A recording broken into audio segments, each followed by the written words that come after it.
قرآن میں جہاں بھی فی سبیل اللہ آیا ہے تو امام قرطبی رحمہ اللہ نے، امام رازی نے، امام آلوسی نے اس میں حج کو بھی شامل کیا۔ تو فی سبیل اللہ صرف جہاد پر فٹ نہیں ہے، بلکہ ہر وہ کام جو دین کی دعوت کے لیے ہو، دین کی تبلیغ کے لیے ہو، وہ فی سبیل اللہ کے اندر آتا ہے۔ تو یہ تبلیغی جماعت ہماری خوش قسمتی ہے کہ ہماری مسجد کے اندر آئے ہیں، ان سے آپ پریشان نہ ہو۔ مولویاں کھڑا ہوتے نا، آپ ٹینشن میں آ جاتے کہ نام مراد چندہ مانگنے کے آئے ہوئے، پھر جیب خالی کرے گا، تو ان سے آپ پریشان نہ ہو۔ یہ آپ سے دعوت بھی، آپ سے کھانا بھی نہیں مانگیں گے، آپ سے چندہ بھی نہیں مانگیں گے، آپ سے روٹی کپڑا مکان بھی نہیں مانگیں گے۔ انہوں نے صرف ایک بات کرنی ہے، ہم ابھی تعلیم کریں گے، ہماری مہمان نوازی ہے کہ ہماری تعلیم میں شریک ہو جاؤ، ہم بیان کریں گے، ہماری مہمان نوازی ہے کہ آپ کیا ہو جاؤ۔ تو یہ نبی اکرم صلی اللہ علیہ وسلم نے فرمایا، اس دن بھی میں نے حدیث سنائی، اذا مررتم بریاض الجنہ فرتعوا، اے لوگو جب تم جنت کے باغوں پر سے گزرو اس میں خوب چرو، اس سے خوب فائدہ اٹھاؤ۔ قیل وما ہی ریاض الجنہ، یا رسول اللہ یہ جنت کے باغ مسجد کے اندر کہاں سے آ گئے، اس کا کیا مطلب ہے؟ فرمایا حلق الذکر، ترمذی کی حدیث، حدیث نمبر 510، فرمایا ذکر کے حلقے۔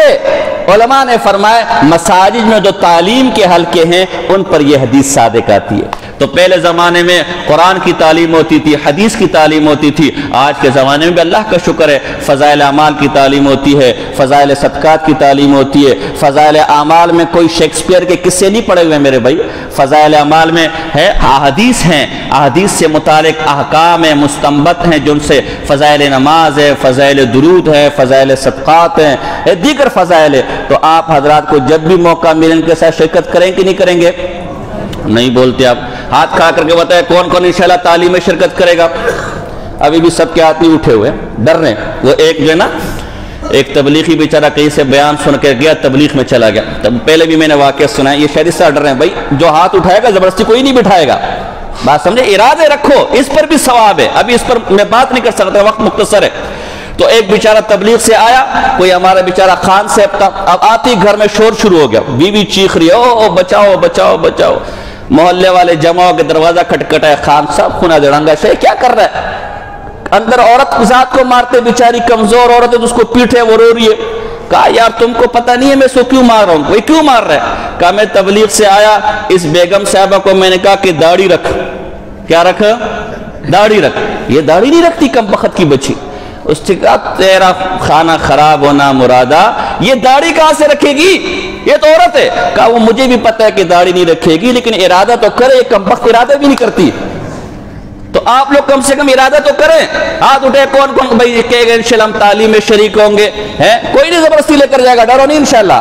تعلیم میں ان کی تعلیم ہوگی ابھی زور کے بعد یا عشاء مغرب جب بھی، اور ابھی تو جماعت آئی ہوئی، جماعت نہ بھی آئی ہو، ہمارے یہاں ماشاءاللہ بدھ کو گشت ہوتا ہے اور بیان، اس میں کیا کیا کریں؟ شرکت کیا کریں، فائدہ ہوگا۔ علماء نے لکھا ہے کہ جو شخص یہ چاہتا ہے نا کہ نبی اکرم صلی اللہ علیہ وسلم کی مجلس میں بیٹھے، اللہ اکبر، اسے چاہیے کہ احادیث کی مجلس میں بیٹھے۔ تو آپ تو ماشاءاللہ عامی لوگ ہیں، ایک حدیث کی مجلس میرے مدرسے میں، وہاں آپ کو 8 سال لگانے پڑیں گے، اور ایک حدیث کی مجلس فضائل اعمال کی، اس میں اللہ نے آپ کو مسجد کے اندر دے دیے، تو اس کے اندر بیٹھنا گویا نبی اکرم صلی اللہ علیہ وسلم کی مجلس میں بیٹھنے، اس لیے کہ وہاں پر بھی یہی باتیں ہوتی تھی۔ تو ایک بات تو ہے۔ دوسری بات، مختصر وقت پورا ہو گئے، مختصر ایک بات کرنی ہے۔ آپ حضرات نے سنا ہوگا کہ ہمارے طائق روڈ کے اندر ایک مدینہ مسجد ہے، اس کو گرانے کے لیے سپریم کورٹ نے جو ہے کوئی آرڈر وغیرہ جاری کیے ہیں۔ یہ مسئلہ سن لے کہ ہم اس پلیٹ فارم سے حکومت سے اپیل کرتے ہیں کہ وہ جج صاحبان اور وہ عدلیہ ہمارے لیے قابل احترام ہے، لیکن یہ اپنے فیصلے پر نظر ثانی کرے۔ یہ مسجد 30 سال پرانی مسجد ہے، اور اللہ کا گھر ایک دفعہ بن جائے تو تر قیامت وہ اللہ کا گھر ہے، وہاں کچھ اور نہیں بن سکتا۔ حضرت مفتی شفیع صاحب رحمہ اللہ مفتی اعظم پاکستان تھے، پاکستان بنانے میں ان کا خون شامل تھا، قائد اعظم محمد علی جناح کے خاص آدمی تھے، اور مفتی اعظم پاکستان مفتی ولی حسن خان ٹونکی صاحب رحمہ اللہ، ان کے زمانے میں ڈاکخانے کی زمین پر کسی نے مسجد بنائی، بعد میں حکومت نے اعتراض کیا کہ یہ جو زمین تھی ڈاکخانے کی تھی، لہذا یہ قبضے کی زمین پر بنی نہیں ہے۔ ان لوگوں نے کہا ہم نے افسران سے اجازت لی تھی، اب کیا حکم ہے؟ ان تمام مفتیان کرام نے اس زمانے میں متفقن علیہ یہ فتویٰ دیا تھا کہ مسجد جب ایک دفعہ آپ کو حکومت نے اجازت دے دی تو وہ اب اتفاقی طور پر مسجد ہے، اب اسے گرایا نہیں جا سکتا، حتیٰ کہ اگر کسی شخص واحد کی قبضے کی جگہ ہو، ایک آدمی سے اپنے جگہ قبضہ کر لی اور وہاں مسجد بنا لی، اس کو بھی نہیں گرایا جا سکتا بلکہ اس آدمی کو تاوان ادا کیا جائے گا۔ چاہے کہ حکومت کی زمین جو ملک بنائے دین کے نام پر، جو ملک بنائے دین کے لیے، یہاں بنی گالا جیسا زمین ریگولرائز ہو سکتا ہے، وہ بھی غیر قانونی بنا تھا۔ تو اگر بالفرض کچھ ٹیکنیکل فالٹ ہے، ہم سیاسی باتیں یا نہیں کرنا چاہتے، عجیب بات یہ شارع فیصل پر آپ ہمارے آئیں ڈگ روڈ کی طرف جاتے ہوئے، یہ بائیں ہاتھ پر وہاں ایک بہت بڑا سرکاری زمین پر شاپنگ سینٹر بن رہا ہے، اور اتنا بڑا شاپنگ سینٹر ہے کہ باقاعدہ ہیلی پیڈ بھی اس پر بنا ہوا ہے، تو ظاہر ہے وہ بھی سرکاری زمین پر تھا، عدلیہ نے اس کو بھی گرانا تھا۔ تو ابھی آپ دیکھیں گے وہاں ایک کالج کا بورڈ لگا ہوا ہے، اور کالج بھی گھوسٹ کالج ہے، یعنی کوئی حقیقی کالج نہیں ہے۔ تو اگر ایک قبضے کی عمارت پر کالج کا بینر لگا کر، وہ بھی گھوسٹ کالج کا بینر لگا کر اسے لیگل کیا جا سکتا ہے، تو اس پر تو 30 سال سے اللہ کے گھر کا لیبل لگا ہوا ہے، اور لیبل بھی گھوسٹ نہیں ہے، وہاں لوگ نماز پڑھ رہے ہیں۔ پارک ہے، محلے والوں کو پارک نہیں چاہیے، محلے والوں کو مسجد چاہیے، پارک آگے بنا ہوا ہے۔ اللہ فرماتے وَمَنْ أَظْلَمُ مِمَّنْ مَنَعَ مَسَاجِدَ اللَّهِ أَنْ يُذْكَرَ فِيهَا اسْمُهُ وَسَعَىٰ فِي خَرَابِهَا، اس سے بڑا ظالم کون ہوگا جو اللہ کے نام سے مساجد کو روکے اور مساجد کی تباہی اور بربادی میں اپنا حصہ ڈالے۔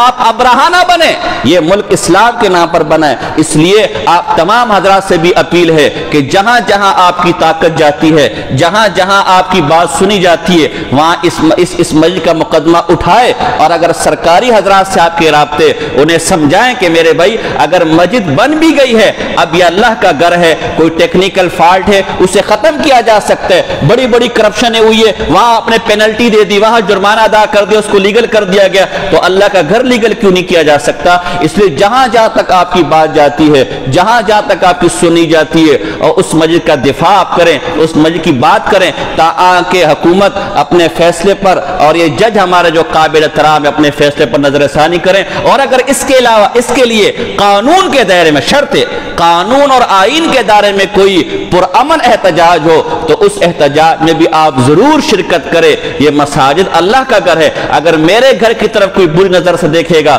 میں بچانے کے لیے نکلوں گا، یہ تو پھر بھی اللہ کا گھر ہے۔ تو انشاءاللہ اس کے لیے کوشش کریں گے نہیں کریں گے؟ زور سے کہہ دیں انشاءاللہ، زور سے کہہ دیں۔ اللہ آپ کو رضائے خیر دے۔ وما علینا الا البلاغ المبین۔